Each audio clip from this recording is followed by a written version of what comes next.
Alrighty, this will be the lecture for Chapter 19. We'll be talking about the first law of thermodynamics.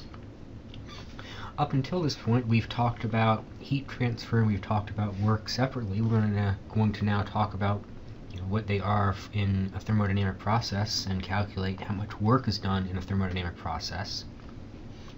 And then we'll really introduce the first law of thermodynamics, which is going to be related to the heat transferred into an object, how much work was done by or to the object, and then the change in internal energy of a system. We'll look at several different thermodynamic processes: adiabatic, isochoric, isobaric, and isothermal.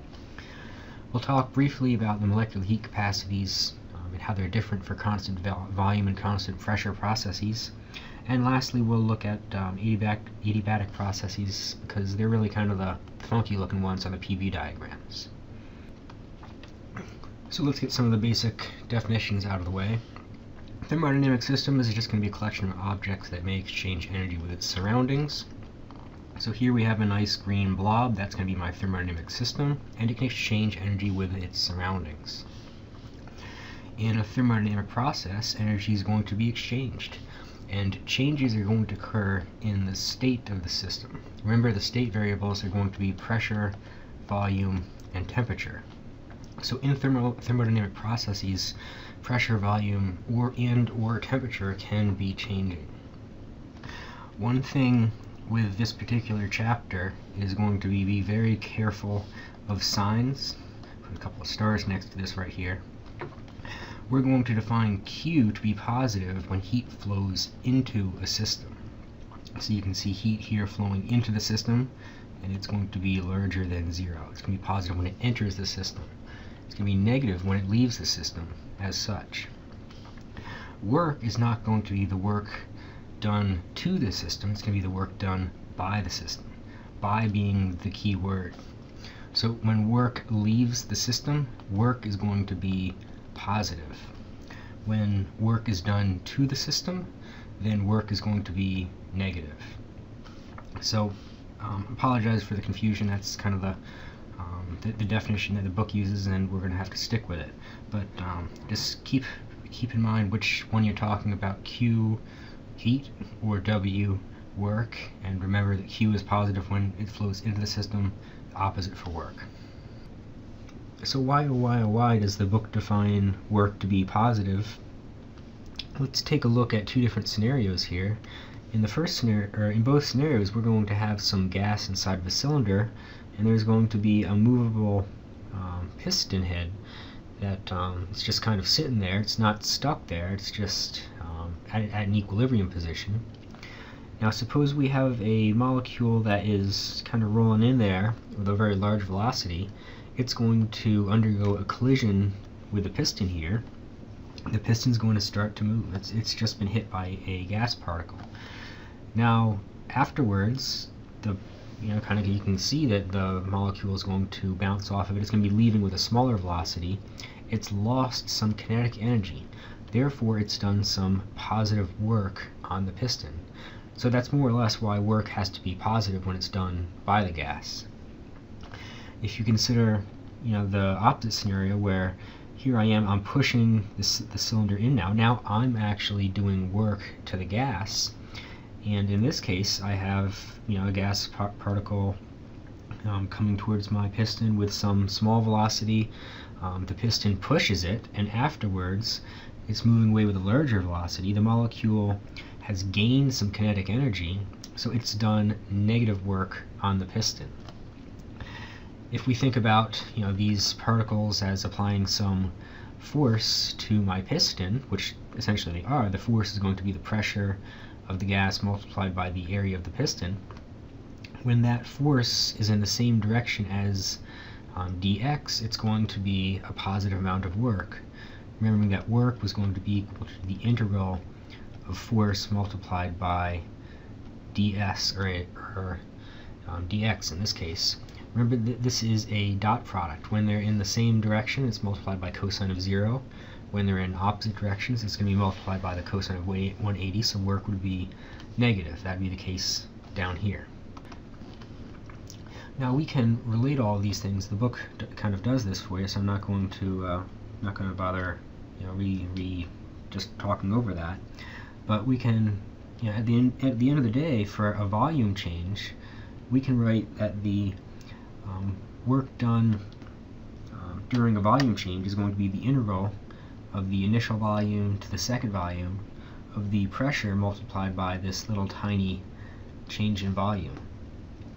If we consider, say, pressure to be equal to a constant, then we can pull that pressure outside of the integral sign, and we just have the integral of dV from V1 to V2, and we could then say that the work done is going to be equal to the pressure V2 minus V1, and this is going to be for a constant pressure situation only. If the pressure were to change, then I couldn't actually write that. So this is actually going to be an equation that we're going to use in a little bit. So we get to come back to these PV diagrams, recalling that on the last slide I wrote work was equal to the integral from V1 to V2 of the pressure multiplied by the change in volume. If you look at a PV diagram, and you look at that equation, all that we're really saying is the work done is going to equal the area under the curve for a PV diagram. And again, if the gas is expanding, it's doing positive work. If the gas is undergoing compression, the work's going to be negative. You're doing work to the gas to compress it. So we can take a look at what this means by looking at PV diagrams. So here we have a PV diagram for a system with a varying pressure. I can't do the derivation like I did on the last slide. We can see we're going from pressure 1 to pressure 2 and volume 1 to volume 2. The area is just going to be, or the work done is going to be the area under the curve, and you can see that the gas is expanding. It's going from a smaller volume to a larger volume, so work is going to be positive. If you look at the same curve, only now we're going backwards, the area under it's going to be the same. However, now we're going from now we're undergoing compression. We're going from a larger volume to a smaller volume, so in this case work is going to be negative. And here you can kind of see graphically the derivation that I did on the last slide. The work is going to be equal to the area, constant pressure, and so essentially this is just work is equal to the length times width, although I did it with an integral on the last slide. So lastly, if we consider a isothermal or constant pressure or constant temperature expansion, and we write the work as being the integral from V1 to V2, I'm skipping the V's for a second, of pressure multiplied by dV. Now pressure is not going to be constant, but I can rewrite this using the ideal gas law as being equal to the integral from V1 to V2 of N times R times T divided by the volume multiplied by dV. Now N, R, and T are going to be constant, so I can pull them out of the integral, and I can go ahead and say now all I have is going to be equal to N times R times T, integral from V1 to V2 of dV over V. Now that we've all had calculus and we've had integrals by now, we know that this is going to be equal to the natural log, and so we're going to have nRT natural log of V2 over V1.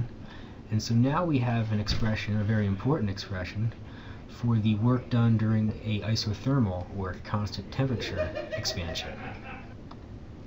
Now, much like we talked about when we talked about friction, and it's going to be path dependent, the work done is going to depend on the path that you choose. Suppose you're at pressure 1 right here and you want to get down to pressure 2. You can do that any number of ways. First, you could say hold pressure constant and expand the volume, and then decrease the pressure down, and you're going to get to the desired pressure and volume, and the work's going to be that big huge area. However, if first you decided to decrease the pressure down to the desired pressure and then you increase the volume up to the desired volume, the work's going to be a heck of a lot smaller. Similarly, if you just took a path kind of in between here, you'll get a little bit less work. So the amount of work that's done is going to depend on the order in which you do these processes, and which process you take to get from one pressure and temperature and volume to another pressure and volume. So the first law of thermodynamics is going to relate this idea of a system is able to do some work, and we're going to relate that to the energy that you put into a system as well as the internal energy of the system. Really, the first law of thermodynamics is just a conservation of energy. Energy must be conserved. So we're going to say if we take some heat and we put it into the system, we have some value for Q that we're familiar with. This system can then do some work. That means the energy is leaving the system.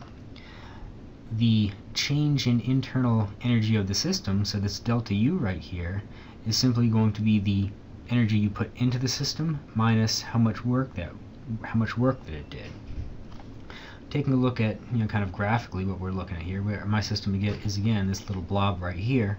Suppose I put in 150 joules of heat energy into the system, and the system does 100 joules worth of work.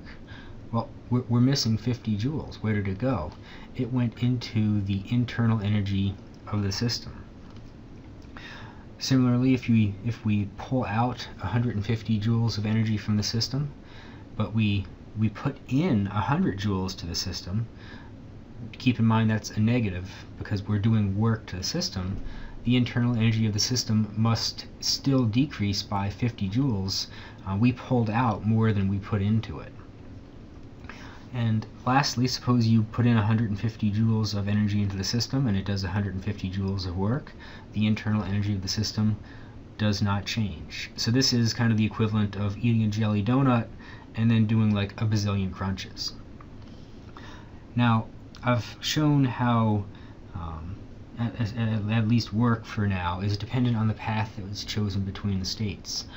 The one thing that is interesting about U is it doesn't depend on the path. So this delta U is going to depend on one thing. It's going to depend on delta T only. And I'll show that using an equation on the next one, or in a couple of slides. We can make those deltas and say these changes are infinitesimally small, and we can write the first law using derivatives.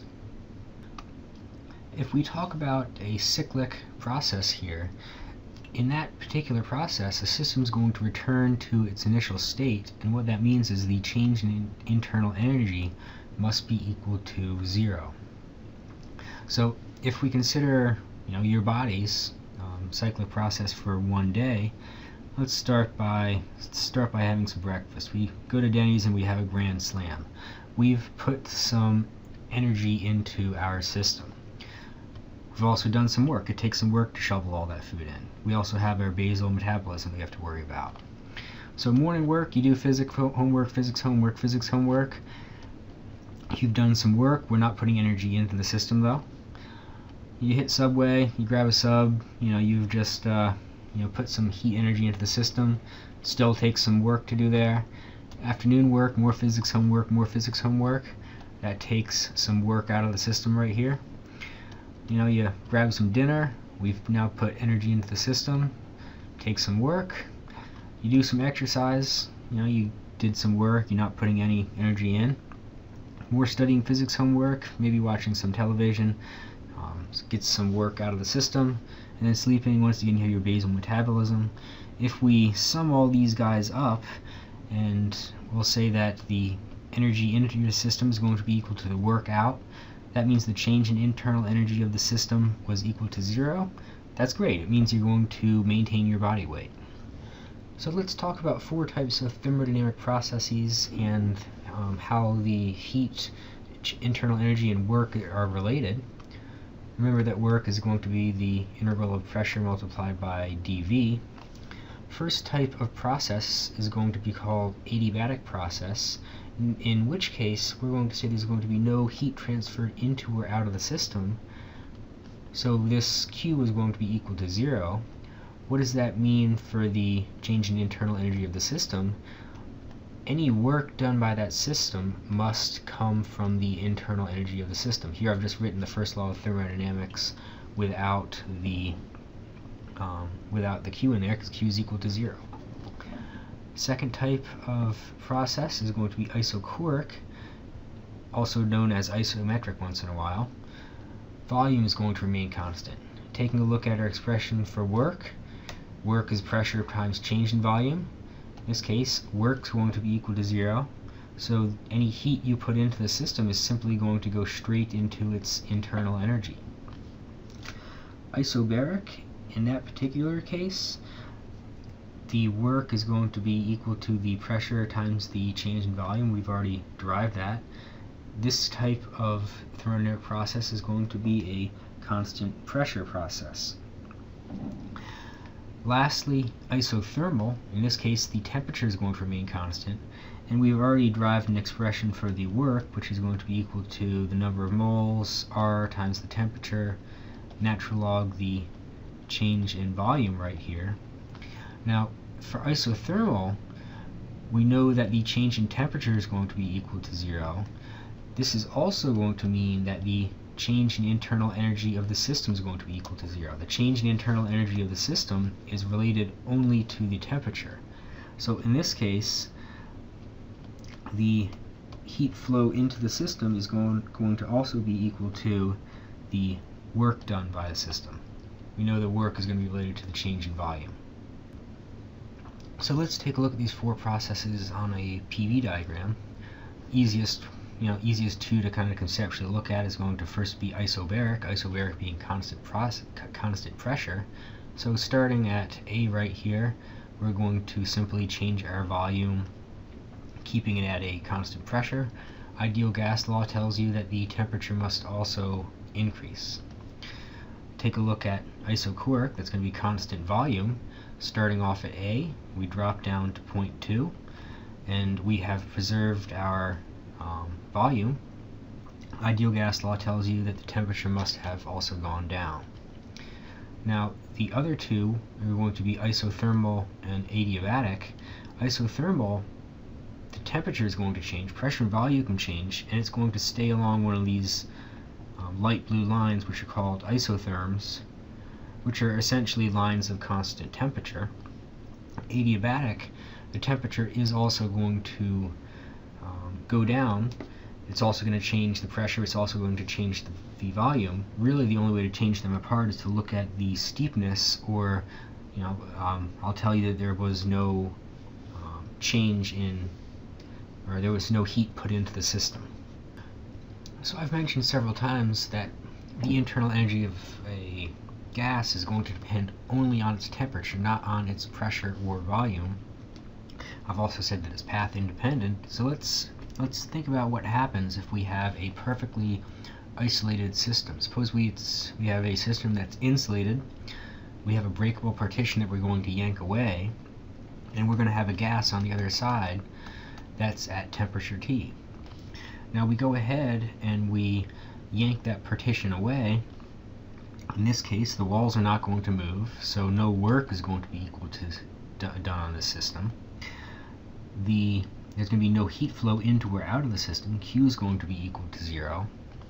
Essentially, I've got these gas particles that are moving. They're moving at a rate, RMS speed, that's proportional only to their temperature. I've changed the volume, I've changed the pressure, certainly, but I haven't changed the temperature. So the internal energy of my system is going to depend only on the temperature. These particles, now they have more room to run around in, but they're still traveling at the same speed. Internal energy of the system has not changed at all. And I can go ahead and I can write what the internal energy of my system is going to be. It's going to be equal to the number of moles that the system has. It's going to be equal to the specific heat at a constant volume, and it's going to be related to the change in temperature of the gas. For such an important equation, it is shocking that the book leaves this out. You're going to be using this a lot when you're solving the problem sets. So this CV we've actually already talked about a little bit, where we've said that this CV is going to be essentially be equal to 1/2 multiplied by the ideal gas constant multiplied by the number of degrees of freedom for a molecule. We talked about that in chapter 18. It turns out that the heat capacity is going to depend on both pressure and temperature. More or less, it's related to the first law of thermodynamics. Keeping something at a constant volume, you don't have to do work to it. Keeping something at a constant pressure, there's some work thrown in the mix. And so this molar heat capacity is going to depend on whether we're talking about constant volume or constant pressure processes. If neither the pressure nor the volume is held constant, then we actually have an infinite number of potential heat capacities. We'll only deal with these two right here. What this really means is if we're ever interested in how much heat goes into a system, how's that going to change the temperature? If it's going to be a constant volume process, that's going to be equal to the number of moles multiplied by the molar heat capacity at constant volume, change in temperature, we're already familiar with this one. If it's going to be a constant pressure process, that's going to be equal to the number of moles multiplied by the molar heat capacity at a constant pressure multiplied by the change in temperature. Fortunately, these guys are related to each other. The book actually goes through the derivation. I'm not going to bore you too much with it, but the coefficient or the heat capacity at constant pressure is simply going to be the heat capacity at a constant volume plus the value R. Typically we find out what this is because the book will tell us you're working with nitrogen, N2. So you say, okay, nitrogen is diatomic, it's going to have CV is going to be equal to 5/2 R. To get CP, I just add one R to that, so I have 7/2 R. If I'm working with neon, that's monotonic, CV has got to be 3/2 R. CP has now got to be 5/2 R. Now, if we take a ratio of these heat capacities, the heat capacity at constant pressure and the heat capacity at constant volume, we're going to get this little symbol called gamma. And this is actually going to be important when we talk about adiabatic processes. We know that CP is going to be equal to CV plus R, so it would make sense that gamma is going to be a constant value for monotonic and diatonic gases. The only thing that's changing is the value of CV. For monotonic gases, gamma will always be 1.67, and for diatomic, it's always going to be 1.4. We know that for monatomic gases, CV is always going to be 3/2 R. CP will always be therefore 5/2 R, and the ratio between them, it will always be the same. We look at diatomic in general. We can express CV as 5/2 R, with a little bit of variations. If you're working a problem, you're certainly more than welcome to use this table, but what I do is just 5/2 R. That's going to be more than close enough. CP would then be 7/2 R. You take the ratio and you can see that for all diatomic gases, it's always going to be 1.4. For an adiabatic process, we use this gamma when we start talking about how much work was done. We know that the Q into the system must be equal to 0, and so the change in internal energy must be equal to the negative of the work done, where the change in internal energy is always going to be N times CV times the change in temperature, T2 minus T1. Right? We can write this for any and all processes, very important to remember that. We can therefore write that the work that is done is going to be N times CV, and now it's going to be T1 minus T2. For adiabatic processes, we can still write the ideal gas law, PV is equal to nRT. However, pressure is going to be changing, volume is going to be changing, and temperature is going to be changing. Now, it turns out that we can write the pressure and volume at any given point, point 1, if we raise that to the gamma, the ratio of the heat capacities. That's going to actually be a constant for adiabatic processes. So we could say that the pressure and volume to gamma at 1 must be equal to the pressure times the volume times this gamma coefficient at 2.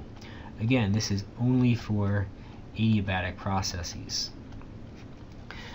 We can then go ahead and rearrange this a little bit, and we can get our work now in terms of this gamma coefficient, 1 minus that gamma coefficient, and the T2 and T1 are going to become P1 V1 minus P2 V2. So now we have two important expressions where we could calculate the work that was done. Also must be equal to the change in internal energy of the system if I know temperature or pressure and volume for adiabatic processes. We can take a quick look at example 19.7, which deals with the diesel engine. Diesel engines actually spontaneously ignite. They don't have spark plugs like your regular car. They do have glow plugs which warm up a diesel fuel air mixture a little bit, but all of the ignition comes from the fact that diesel engines are going to have a huge amount of compression with them, much more so than your ordinary car. Your ordinary car will have a maximum compression ratio in like the 1 to 5 to 1 to 10 range. Diesel, you're looking at 1 to 15 plus. You can get a lot of work, a lot of power, and a lot of torque out of diesel engines. That's why big trucks tend to use them. One thing I forgot to mention was when we write PV to the gamma must be equal to a constant, we can also write T multiplied by volume to the gamma minus 1 must also be equal to a constant for adiabatic processes. So another important equation to keep in mind. So if we know the compression ratio of the engine, we can figure out what the temperature and pressure are at the end of the compression stroke. So we can say, T1 V1 to the gamma minus 1 must be equal to T2 V2 to the gamma minus 1. Tells us for air, gamma is going to be 1.4.